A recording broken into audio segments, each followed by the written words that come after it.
From Hollywood, it's time now for...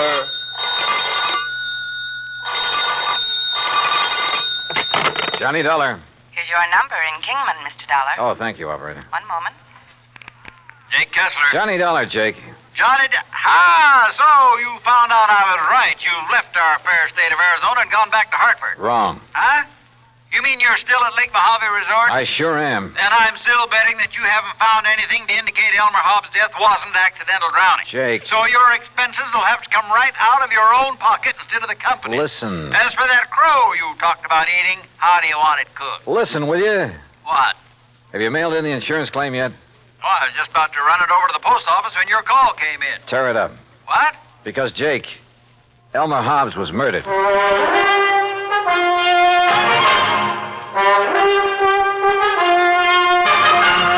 Bob Bailey in the exciting adventures of the man with the action-packed expense account, America's fabulous freelance insurance investigator. Yours truly, Johnny Dollar.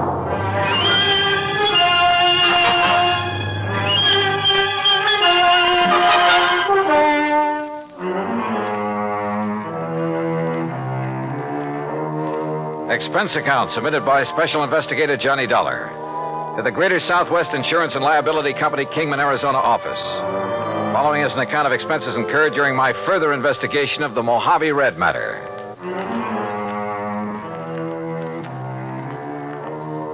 Expense account item 1, 20 cents for the phone call to Jake Kessler in Kingman. I made that call in the office there at Lake Mojave Resort. And needless to say, Jake didn't quite believe me at first. Murdered? Elmer Hobbs was murdered? Jake, I'd bet my last buck on it. Yeah, but, Johnny, the police spent 2 or 3 days over there investigating. The coroner, too, and they all reported no evidence of foul play. That's simply because they didn't know where to look. What do you mean? You know Red Barrett, the old fishing guide over here? Well, I've heard of him. Well, Red found the boat that Hobbs used that day. It was lying on the bottom of one of the coves up in the big basin. Sure, because of the storm that drowned Elmer Hobbs. Because somebody sank it. That boat had a couple of air tanks on it that would keep it afloat even if it was swamped. Oh? But, Jake, those tanks were cut open by whoever killed Hobbs. Good Lord. Yeah. But who did it, Johnny? That's what I'm going to find out. I'll call you later. I hung up on Jake Kessler, then walked on back to the dock where I found Red Barrett and Buster Favor waiting for me. Did you get your call to Kingman through all right, Johnny? Yeah, Red.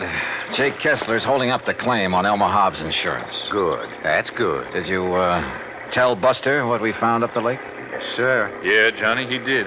It's like I said in the beginning, I just didn't see how a man like Mr. Hobbs could ever get himself capsized up in the big basin, no matter how bad a wind came up. Buster was the only one that agreed with me, Johnny. Well, quite frankly, I don't see why everybody wasn't suspicious when Hobbs' boat wasn't found after the storm. Right, Johnny. But now that you and Red found it, sunk in the bottom of that cove and with the flotation tanks cut open, yeah, it sure looks like murder. Oh, that's what I thought from the first, Buster. That's why I telephoned all the way to Hartford to get Johnny out here. But who could have wanted to kill him? Any ideas, Buster? No, sir, Johnny, I certainly haven't. You sure there was nobody here at the resort who might have wanted him out of the way? Johnny, the other folks who were here at the time it happened, why, they didn't even know Mr. Hobbs. You're sure of that? Absolutely. See, he wasn't much of a mixer. He stayed by himself all the time. That's right, Johnny. Elmer used to go out fishing first thing in the morning, and he'd be the last to come in at night. He'd go to his room, cook his supper, and then go to bed. All right, listen. He was killed just before or during the big storm you had. That's right. Who else was out on the lake at that time? Nobody. Nobody from here, that is. All our people, all our boats were back here at the landing. They'd got the storm warning. So don't you see, Johnny, it must have been somebody from up the lake. What do you mean?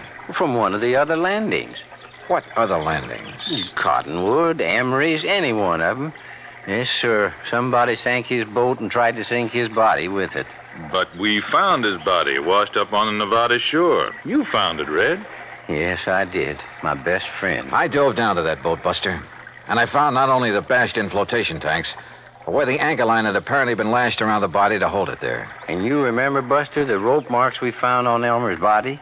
Yeah, but the police, sheriff, and coroner, and the rest... What did they say? He probably just got tangled up in that rope when he was fighting the storm. But they were wrong. Yeah, apparently. Well, why do you say that, Johnny? Well, because so far this evidence of murder is, well, it's all circumstantial. As for motive, Motive?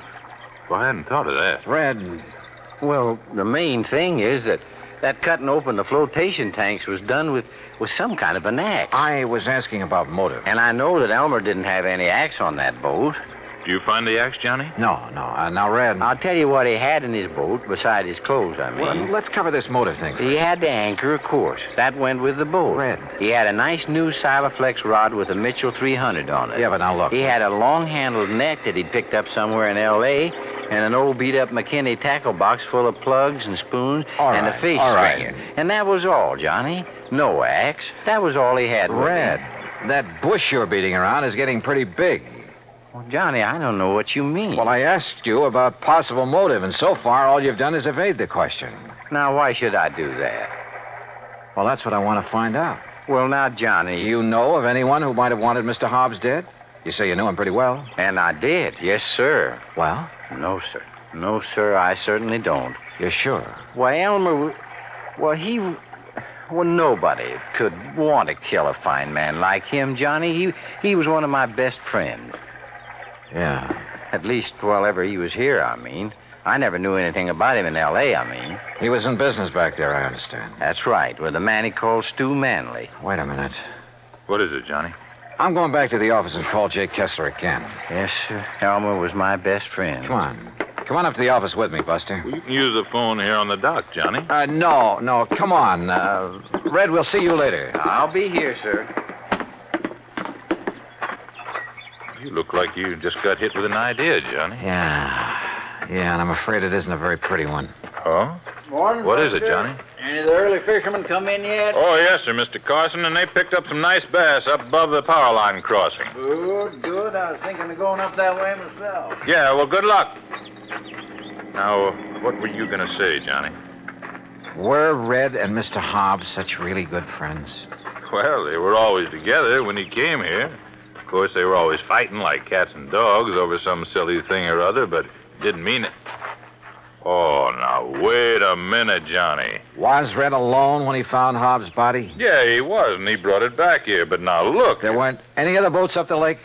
Yeah, there were, but Red was searching that particular part of the shore alone. But surely you don't Jake think... Kessler told me something about Hobbs' insurance policy, but not quite enough. Johnny, listen. Come on, let's get to that phone.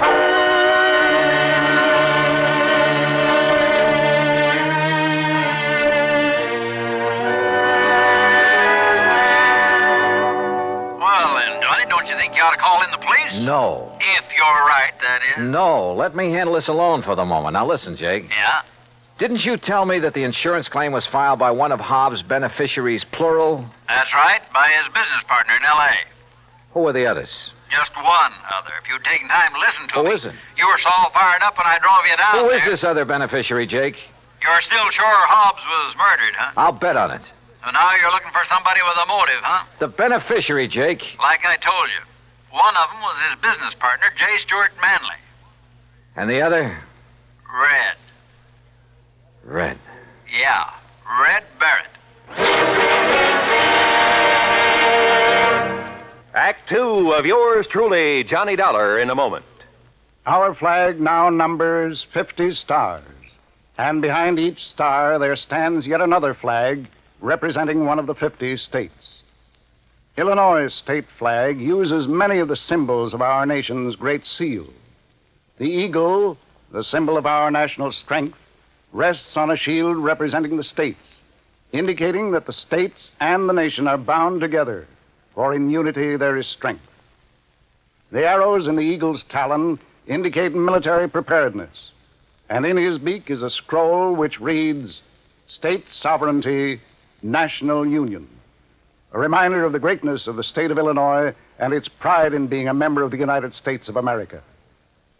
Illinois' state flag, the flag of the 21st state to enter the Union, was adopted on July 6, 1915.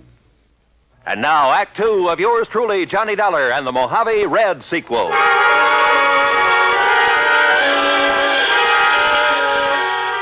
Two people who I knew stood to gain by the death of Elmer Hobbs. One, his business partner, J. Stuart Manley in Los Angeles.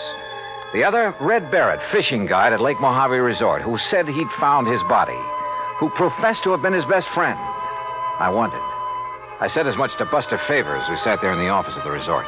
Red do a thing like that, I won't believe it, Johnny. But he's the one person who could have engineered the whole thing, Buster. But why, then, would he lead us to the place where Mr. Hobbs' boat was sunk? Well... And point up the fact it was deliberately sunk, and an attempt made to sink Hobbs' body with it? Oh, there's a cover-up? To make him look clean? Oh, no, Johnny. Well, the boat would have been found in that cove sooner or later anyway. I tell you, you're wrong if you suspect Red. Look, if Hobbs' business partner is a beneficiary, too, why don't you look him up? I fully intend to, unless Red did do it. No. And I can prove it. No, Johnny. Let's go back to the dock so I can talk to him again and see... Buster, Oh, hello, Johnny. I suppose you've heard, Ham? Yes, Red told me. You're quite sure it was murder? Yeah. I'm sorry. Listen, Buster. Yeah. Look, Ham, as manager of this resort, you know Red pretty well. I sometimes wonder. That's what I came up here to ask you about, Buster. Huh? Did you send him skiting out of here? What? We just left him down at the dock. You mean you didn't see him tearing out of here in the pickup truck a few minutes ago? What? Ham. Red? Where'd he go? I don't know, but he certainly left in a hurry. Johnny. Yeah. No, I still can't believe it. What are you boys talking about? Nothing. Ham, is there a car around here I can use? Oh, sure. Take mine. There are the keys. Thanks. Now, look. Incidentally, Buster, I was poking around where Red kept his fishing tackle trying to find that rig he borrowed from me last week. What did you find, Ham? Well, I thought Buster might know where the old coot got hold of that new spinning outfit. Silaflex rod. What? Yeah, and a brand spanking new. Mitchell Reel. Oh, yes. Oh, no. All right, Ham, Buster, you just sit tight. If Red comes back here before I do... Comes back? Yeah, say nothing to him about what we've learned. Just keep him here and tell him I'll return to talk with him later. Nothing else. But, Johnny... No, do as I say. Look, boys, what's going on I'll here? see you later. Well, now, Johnny... Red was one of Elmer Hobbs' beneficiaries. He was the one who'd found the body. He had the fishing tackle that had belonged to Hobbs. And when it was discovered by Ham Pratt, he'd left in a hurry. All pretty incriminating. Which is not why I took off in Ham's car. West on 77, south on 95, and west again on 66. Item 4, $1 even for a sandwich and a Coke and Barstow. Item 5, $4.80 for a tank full of gas at the sign of the Flying Red Horse. Then westward again. And always with an eye out for Red in the old pickup truck. Finally, as the sun was disappearing over the edge of the Pacific, I pulled into Los Angeles. The real estate office of Manley and Hobbs was closed. A directory at the nearest phone booth gave me J. Stewart Manley's home address. 1308 Pandora Avenue in the residential section called Westwood. The neat white stucco house was dark, the garage empty. I let myself in through a back door by slipping the lock with the aid of one of my business cards. It was hard to see inside, but I didn't want to turn on any lights. And that was a mistake.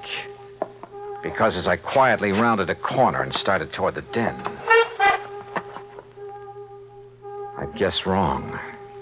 Somebody was at home, was in that den behind the now closed door. And that somebody knew that I was in the house. There was only one thing to do, try to bull my way through. Well, Mr. Manley, you're just... Oh, you killer! Wait a minute. Oh.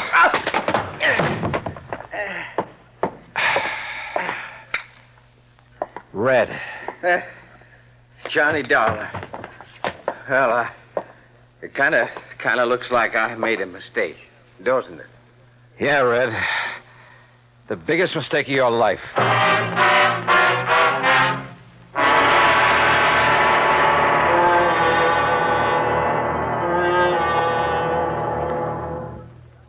Act 3 of yours truly, Johnny Dollar, in a moment. A question that has been asked many times is, at what age does a boy become a man? It isn't when he reaches the age of 21, but when the qualities of grit and determination within him make him face up to the responsibilities of a job to be done, no matter what the difficulties. On May 21st, 1862, during the Civil War battle at Corinth, Mississippi, William H. Horsfall was serving as a drummer with Company G of the 1st Kentucky Infantry. During the furious and deadly engagement, he saw his captain fall wounded between the lines. Although, as a non-combatant, Horsfall was supposed to stay out of the range of fire, he rushed bravely forward at the risk of his own life to aid his wounded captain. Ignoring the fact that they were in the midst of a continuing and deadly hail of fire from both sides, the courageous drummer dragged the wounded officer to a place of safety thereby saving his life. Later on, Horsfall grabbed a gun and some ammunition and went into the fight. But his commanding officer finally sent him to the rear, recommended him for the Medal of Honor, and gave him a furlough. Gallant as the drummer's valorous actions were, the officer felt that 14-year-old William Horsfall was still too young for battle. But Horsfall's personal code had already proved him a man. And now, Act 3 of yours truly, Johnny Dollar, and the Mojave Red sequel.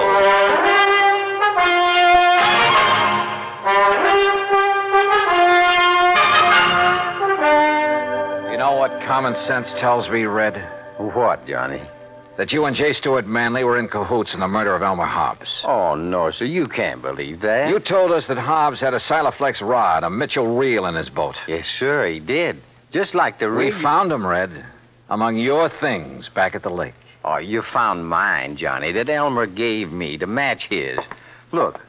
Now, look what I found here in Manley's closet.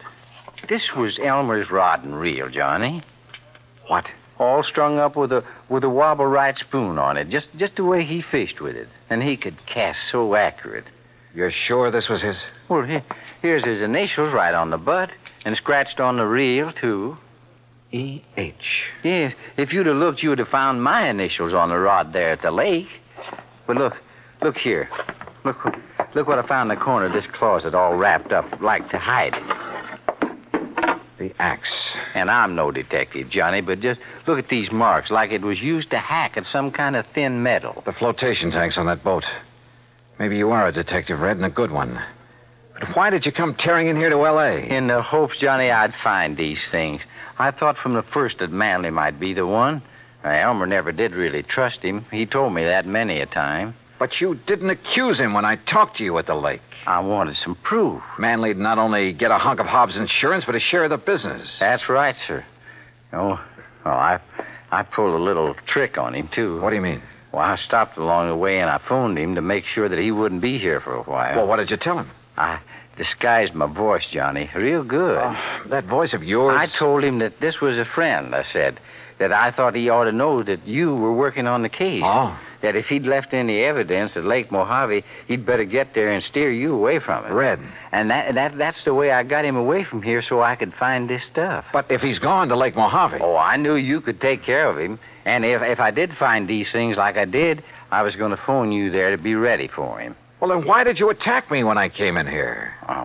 Sorry, Johnny, but I thought maybe he'd got wise and come back and maybe recognized my voice after all. Exactly what happened, Red. Mr. Manley? Sir? That's right, J. Stuart Manley. And this is my wife, Mr. Dollar. Red. Shoot them. Kill them, Stuart. They're burglars, don't you see? And we caught them robbing the house. Quiet, Mary. I suppose that means we were right. That you did kill your partner, Elmer Hobbs. That stupid old man, fishing all the time instead of tending to the office, taking all the money. Mary. But now we'll have some money for a change. Own the business. Mary, shut up. I see you found old Elmer's things. No, sir. This fishing rod is his, not yours. Oh, put it down. Pretty foolish of you to bring that stuff here, Manley, especially the axe. I'm sure any good police lab will find traces of aluminum from the boat on it. Kill him, Stuart. They're robbers. Their fingerprints will be all over. Yeah, Mary's right. Your prowler's ransacking my house. And I can see the bulge of your pistol, Dollar.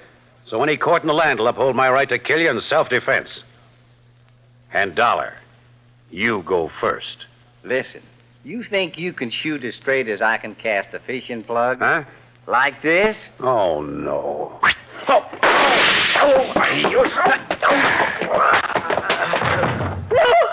No! Oh, get back, Mrs. Manley. I'd hate to have to sock a woman. But you hurt him. Yeah, as badly as he hurt Elmer Hobbs. And look, that horrible fishing plug. The hooks have ripped his hand open. It's bleeding. That red-headed old fool throwing those hooks at him. Oh, quiet. Stuart, dear Stuart. Red, that was a beautiful piece of casting. He almost tore his hand off with that plug. Well, Johnny, it was with Elmer's own rig. I think maybe he would have liked that. I hope so. But you know what I hope the most, Johnny? What, Red? That the fishing is real good up where Elmer is now.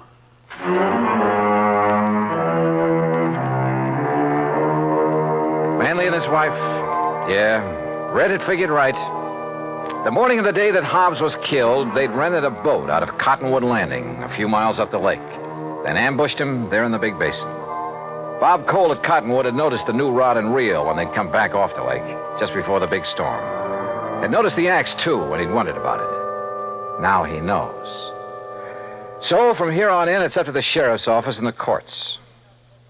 Expense account total, including return of Ham's car, a few days of fishing, and the trip back to Hartford, $307 even. Yours truly, Johnny Dollar.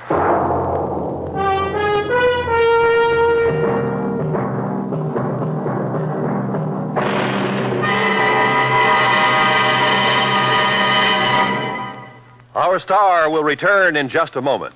Our flag now numbers 50 stars, and behind each star there stands yet another flag for each of the 50 states. New Mexico's flag is an ancient Zia sun symbol, a red circle on a field of yellow. Radiating from 4 points, which we might indicate as north, east, south, and west, are 4 parallel lines. 4 was a sacred number of Zia, the number most often used by the giver of all good gifts. The earth had 4 main directions, each with its own gifts. The year had 4 seasons, each with a different offering for mankind. The day had 4 phases: sunrise, noontime, evening, and night. Life had its 4 divisions: childhood, youth, manhood, and old age. Everything in life and nature was bound together in a circle, the circle of life and love, without beginning and without end. And in this great brotherhood of all things, man had 4 obligations. He must develop a strong body, a clear mind, and a pure spirit. 4th, and most sacred, he must devote unselfishly body, mind, and spirit to the welfare of his people. From this simple symbol, the Zia sun, we read the legend of a wonderful philosophy. The flag's colors of flaming red and golden orange represent the banners of Ferdinand and Isabella, which were carried by Columbus across the Atlantic. New Mexico's state flag, the flag of the 47th state to enter the Union, was adopted on March 19th, 1925. Now, here's our star to tell you about next week's story. Next week, some of the funniest old characters I ever meet. And a 10-year-old boy solves the case. Join us, won't you? Yours truly, Johnny Dollar.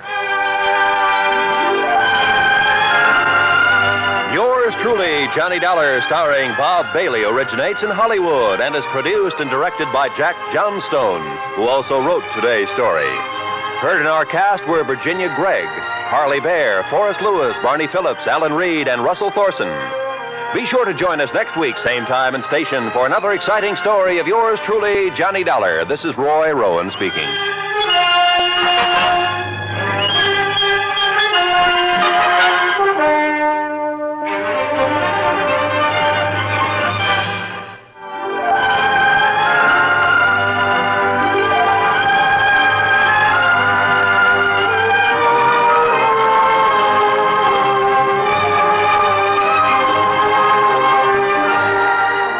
This is the United States Armed Forces Radio and Television Service.